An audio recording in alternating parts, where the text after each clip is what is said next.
week we're going to talk about Joshua chapter 8. Just to review last chapter, the first attempt of Ai failed, and they didn't even wait for God's instruction like they did for Jericho. We see the first deaths of Israel in the land of Canaan after the Israelites were led back into the promised land. And the truth is, sin leads to death. And we saw a member of the Israelites take the forbidden fruit from Jericho and try and hide it for himself. The items he stole was to be devoted to destruction, but instead his whole family, along with the items, were devoted to destruction. So now we start again to take Ai. We already know that their hearts have melted at the earlier defeat, so we can imagine that there's some hesitation in moving forward. So now we're back at Ai, the city that means the ruin, and it was the ruin for the Israelites the first time. They thought it was going to be easy, but it wasn't. We have Ai, and it sits between, I'm sorry, that's so small. It's between Beth-aven, which means house of evil, and Bethel, which means house of God, which was named by Jacob. Last week, Chris mentioned Ai may have been an outpost, maybe of Bethel, and the reason they think that is because of the name. The name means ruins. So we aren't sure where Beth-aven is. Every map I looked at had a question mark by the name. But I imagine we can guess it's on the opposite side of Ai from Bethel, but not close enough to help. Bethel was close enough to send men out to help Ai, as we will see in a little bit. All right, so let's get into reading the chapter. And the Lord said to Joshua, "Do not fear and do not be dismayed. Take all the fighting men with you and arise, go to Ai. See, I have given into your hand the king of Ai, and his people, his city, and his land. And you shall do to Ai and its king as you did to Jericho and its king. Only its spoil and its livestock you shall take as plunder for yourselves. Lay an ambush against the city behind it." All right, so once again, just like in Jericho, we have divine instructions for conquering of each of these Canaanite cities. So the divine instructions has been restored.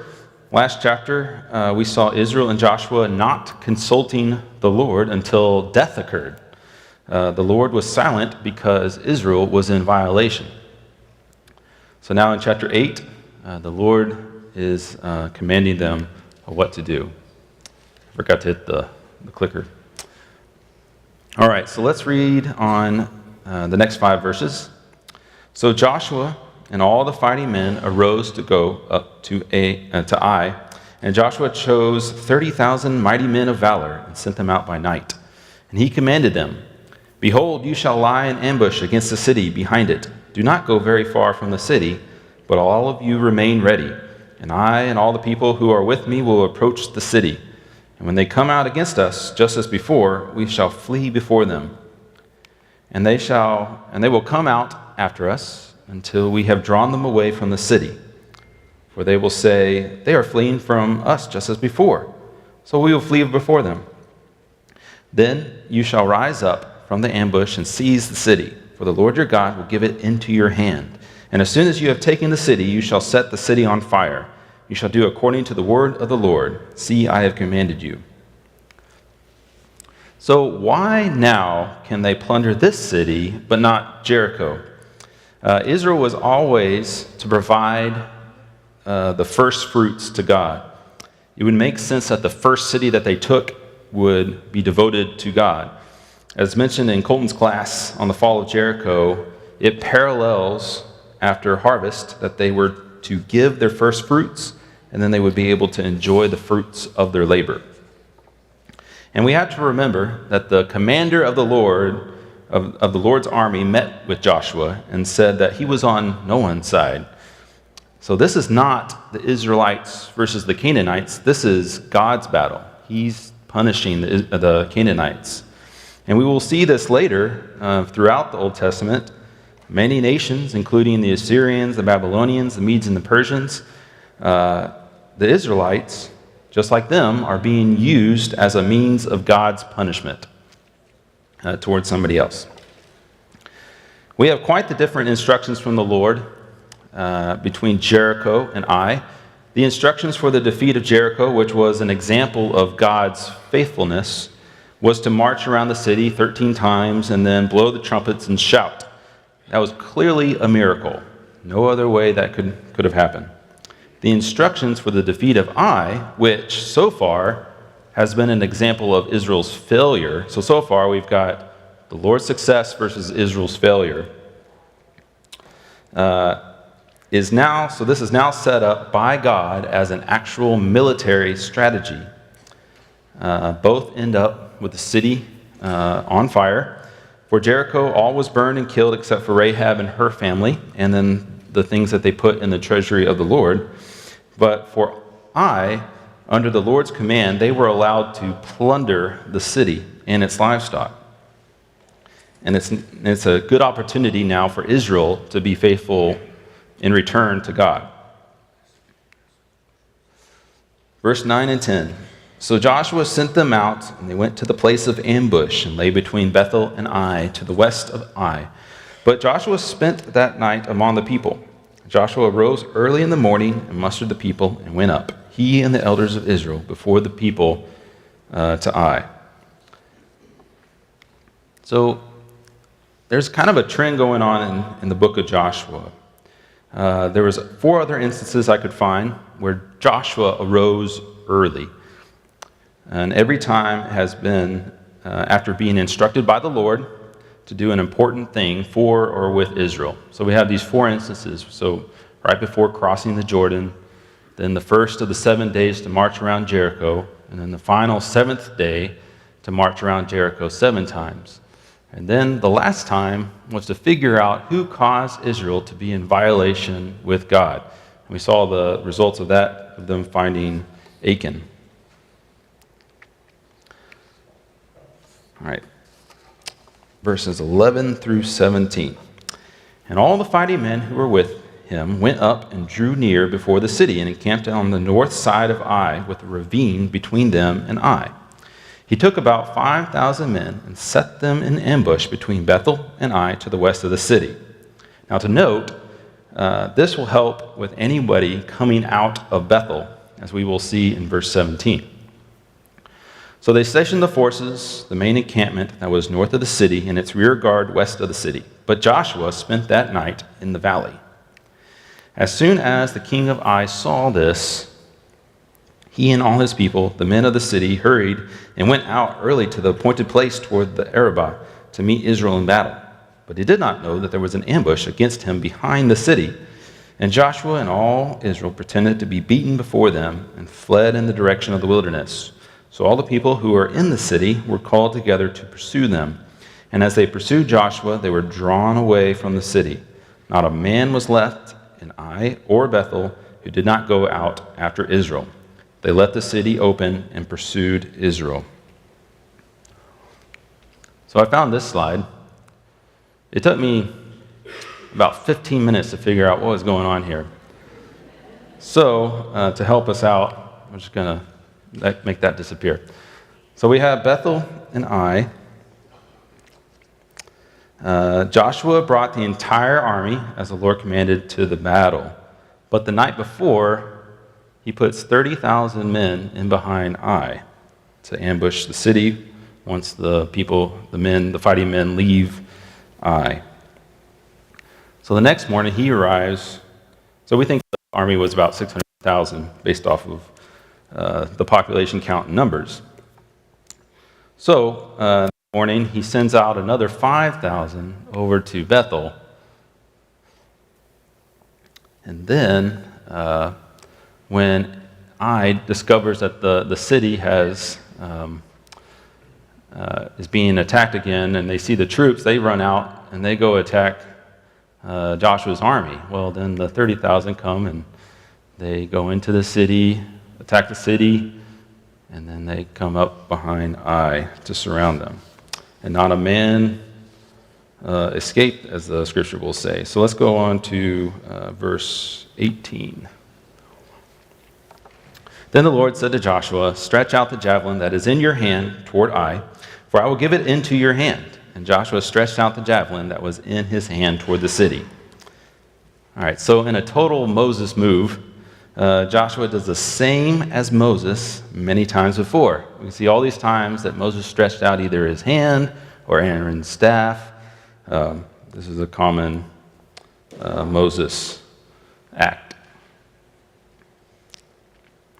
All right, so now we're going to read all the way down to verse 29. Sorry for all the reading, but a lot of it we'll cover back through in a little bit. So the city of Ai is now empty of their men, remember? And the men in the ambush rose quickly out of their place. And as soon as he had stretched out his hand, they ran and entered the city and captured it. And they hurried to set the city on fire. So when the men of Ai looked back, behold, the smoke of the city went up to heaven, and they had no power to flee this way or that. For the people who fled to the wilderness turned back against the pursuers. And when Joshua and all Israel saw that the ambush had captured the city, and that the smoke of the city went up, then they turned back and struck down the men of Ai. And the others came out from the city against them. So they were in the midst of Israel, some on this side and some on that side, and Israel struck them down until there was left none that survived or escaped. For the king of Ai they took alive and brought him near Joshua. When Israel had finished killing all the inhabitants of Ai in the open wilderness, where they pursued them, and all of them to the very last had fallen by the edge of the sword, all Israel returned to Ai and struck it down with the edge of the sword. And all who fell that day, both men and women, were 12,000, all the people of Ai. But Joshua did not draw back his hand with which he stretched out the javelin until he had devoted all the inhabitants of Ai to destruction. All right, so we remember from the times that Moses stretched out his hand, one of the times was in the battle of the Amalekites. So Joshua is doing exactly the same thing. He's not letting his hand go down.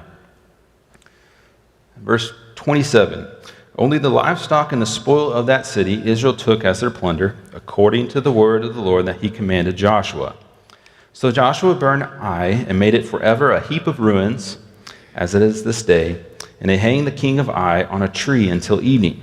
And at sunset Joshua commanded, and they took his body down from the tree and threw it at the entrance of the gate of the city, and raised over it a great heap of stones, which stands there to this day. First note is, Ai means ruins, or heap of ruins. And that's exactly the phrase we have right there.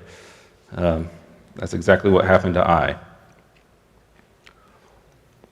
So they also took his body down from the tree.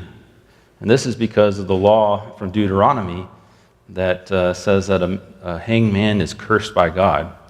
So we see this act repeated a couple times during the Old Testament to fulfill this law, or to follow the law.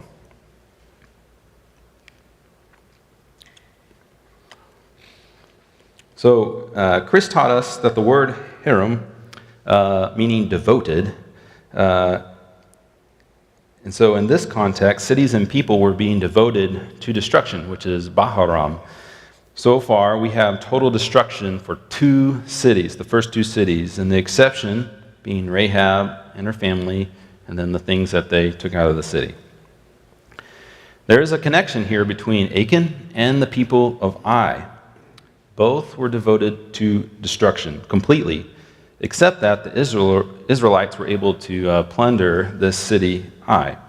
Achan represents the Canaanite from within, the sin from within, and Ai and Jericho represent the Canaanites from without, or the sin from without. Both must be utterly destroyed.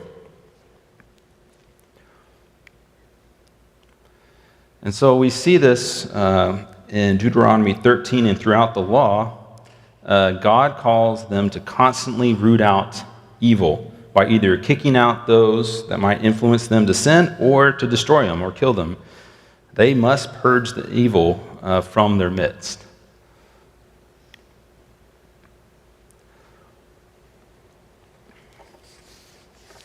So also, just like Achan, was drawn out by Joshua, or by the lots that were being cast. And the Lord helped in discovering he was the one who stole from God's devoted things. We also see Ai being drawn out from the city to be destroyed. So in both cases, sin was being drawn out to conquer.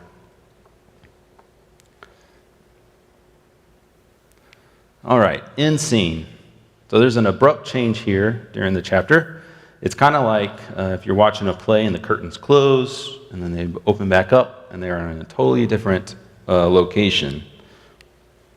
So we see here, we've got the journey all the way from across the river to Jericho, and then the battle between Ai and Bethel. But you see way up north is Shechem, and that's where we are now in this chapter. So it's a kind of an abrupt geological change. As we read, this section is pretty interesting because Joshua's name is only mentioned at the beginning and the end, in between verses 30 and 35. And there's a bunch of other names in here, like Moses and Israel and the Lord God of Israel. I think the emphasis of that would be, or the importance of that would be, the covenant is not about Joshua. It's a lot bigger than him. This whole scene is a lot bigger. This is not a covenant ceremony like an initial. It's more of a restoration, renewal ceremony. This sets the expectation and gives confidence to Israel for the advance into the land of promise, to conquer the land, and for Israel to obey the Lord. All right, let's read 30 through 32. At that time, Joshua built an altar to the Lord, the God of Israel, on Mount Ebal, just as Moses, the servant of the Lord, had commanded the people of Israel, as it is written in the book of the law of Moses, an altar of uncut stones upon which no man has wielded an iron tool. And they offered on it burnt offerings to the Lord and sacrificed peace offerings. And there, in the presence of the people of Israel, he wrote on the stones a copy of the law of Moses, which he had written.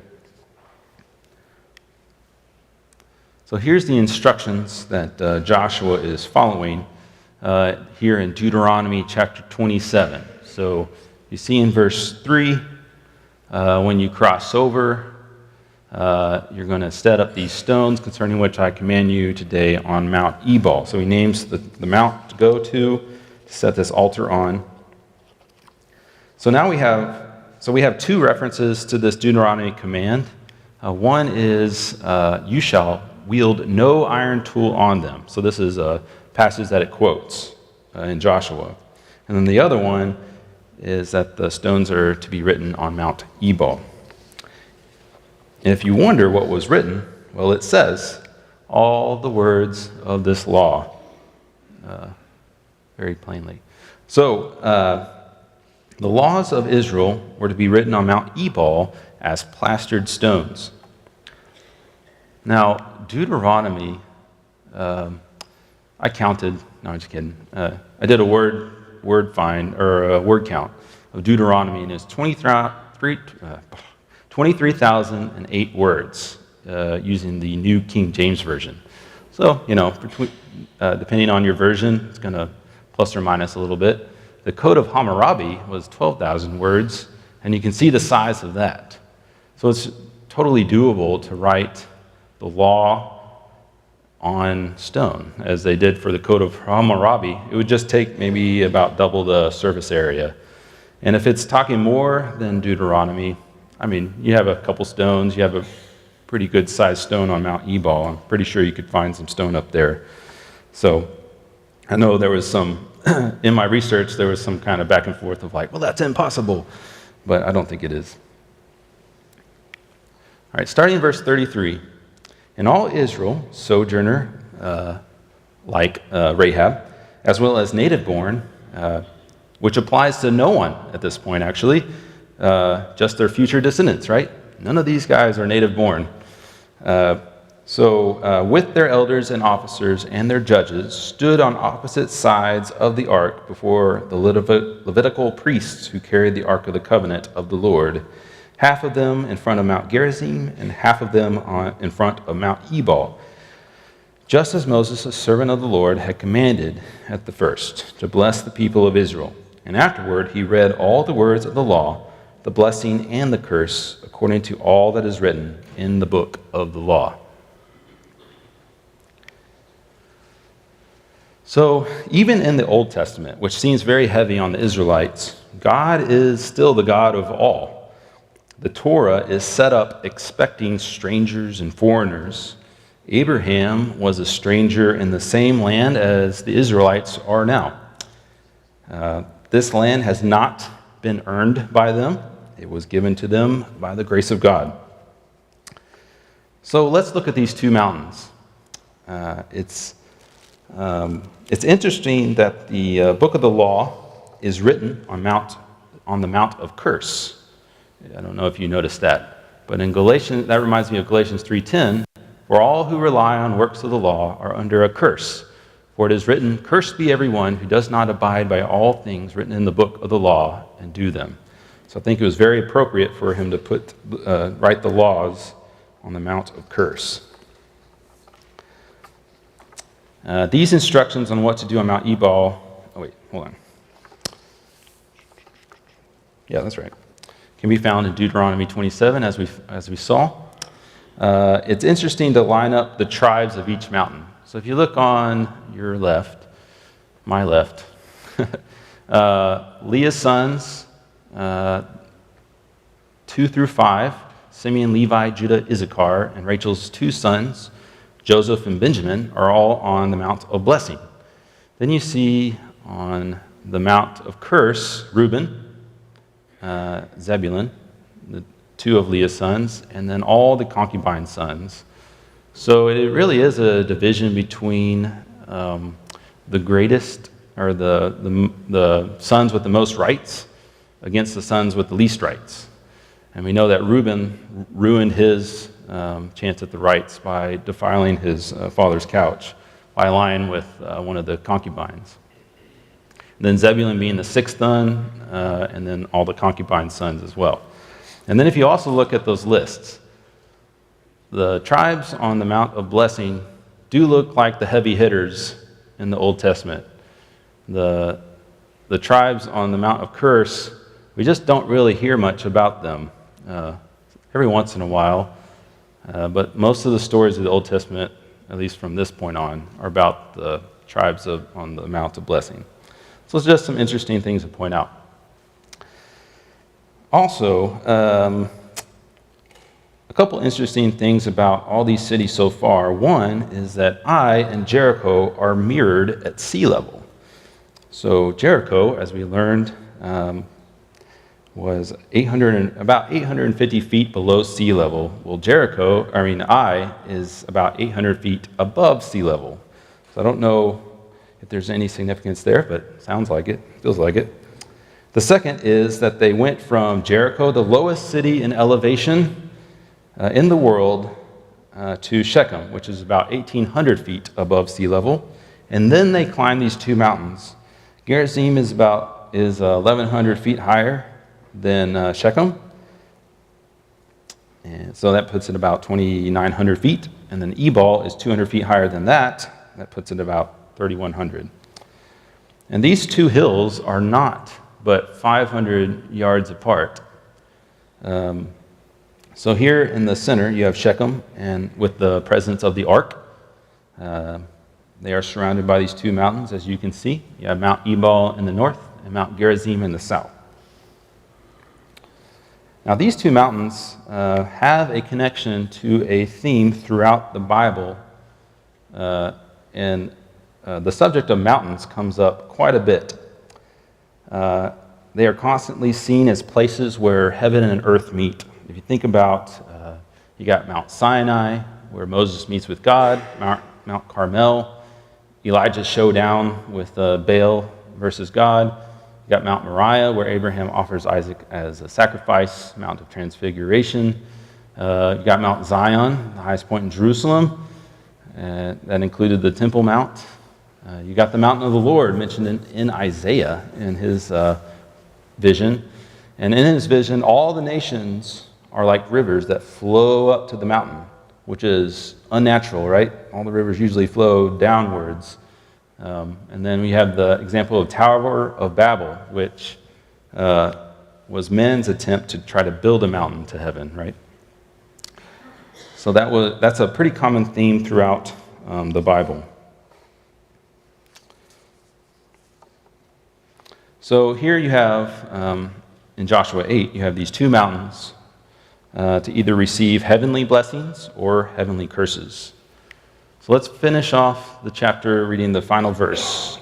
There was not a word of all that Moses commanded that Joshua did not read before all the assembly of Israel, and the women, and the little ones, and the sojourners who lived among them. And guess who gets to hear the words of the Lord for the first time? That would be Rahab and her family. So now they are initiated in the commands as well.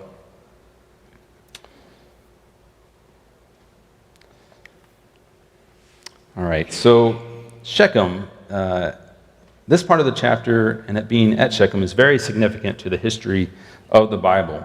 Here we first read of Shechem when Abram finds a big oak at Shechem. And God appears to Abram and he tells him, I'll give you this land to your descendants. And then Abram builds an altar to the Lord here. The Israelites have now returned to the same spot, and now Joshua builds one. They have come full circle. In this chapter 8 and with Abram, we have a theme of Shechem in the covenant. We have a theme involving Shechem, and the theme is covenant and promise. So here's the three themes of Shechem. Abram bought the land in Shechem, or some land in Shechem, for the burial site of Sarah. Jacob buries the foreign gods from his wives at that oak. Joseph's bones are also buried here, and we'll see that at the end of Joshua. We learned in Scott's class, Scott Logan, in Judges, Shechem is the town that elected Abimelech as king of Shechem. And then Jotham, his only brother, left because Abimelech killed them all and cursed the leaders of Shechem. He did that cursing from the Mount of Blessing, which is kind of odd. That he didn't do it on Ebal, but he did it on Gerizim, the Mount of Blessing. So the evil leaders of Shechem and Abimelech end up killing each other. Shechem is also the town that Levi and Simeon destroyed because one of their men, also named Shechem, defiled Dinah.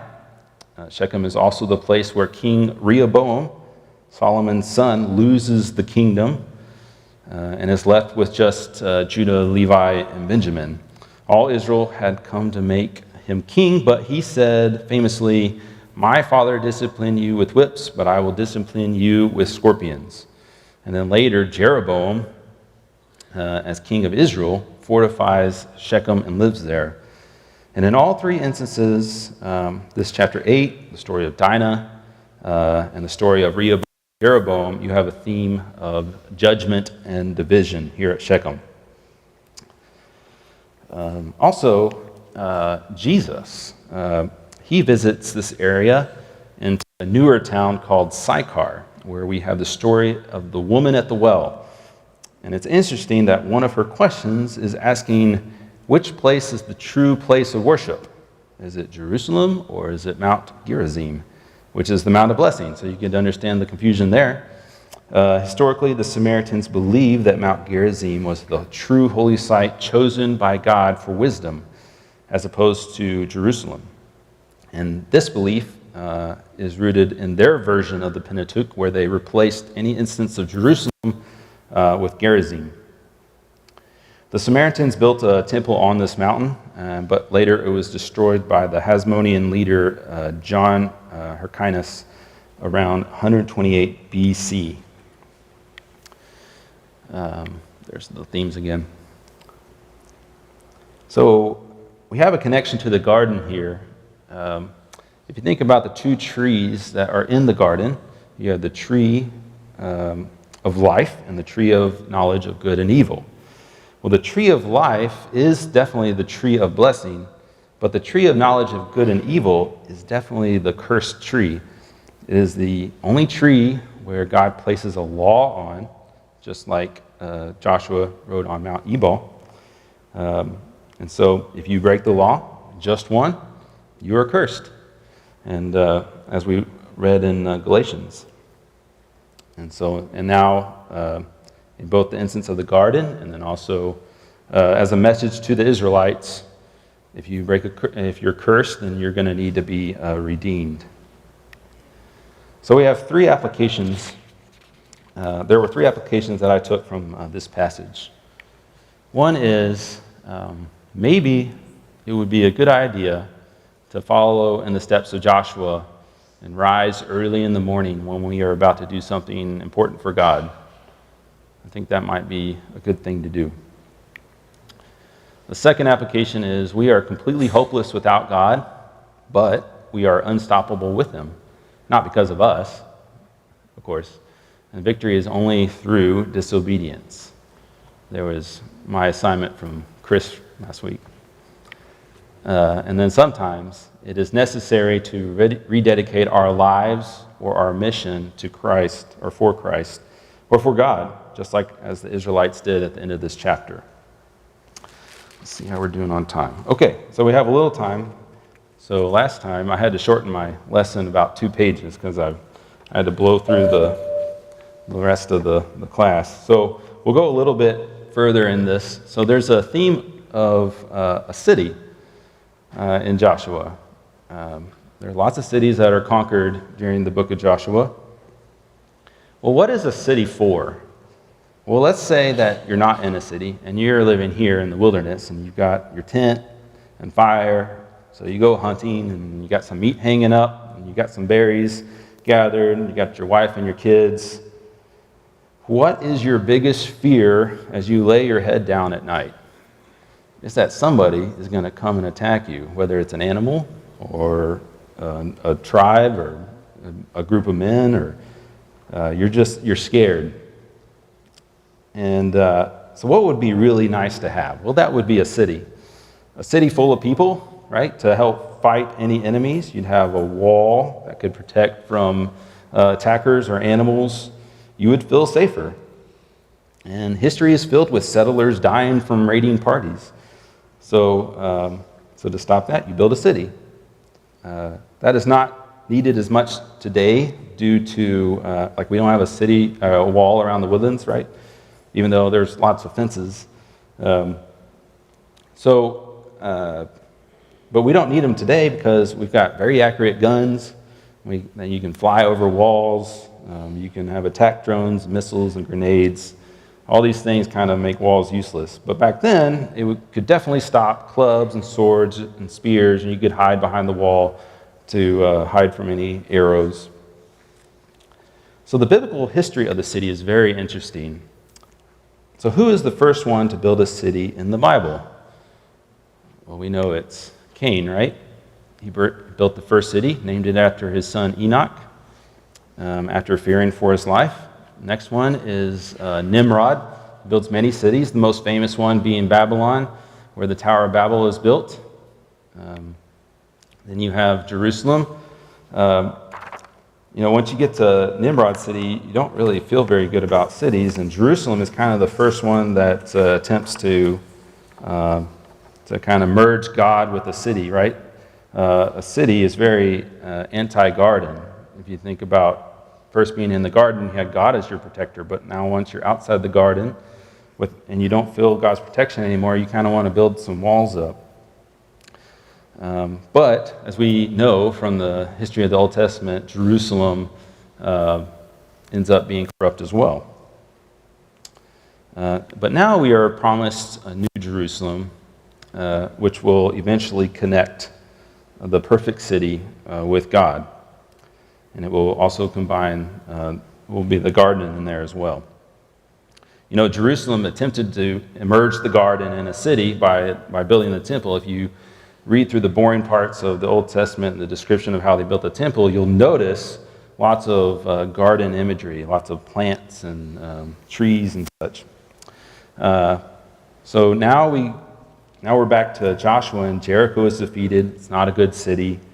The wall literally sank down into the earth, and now Ai fell.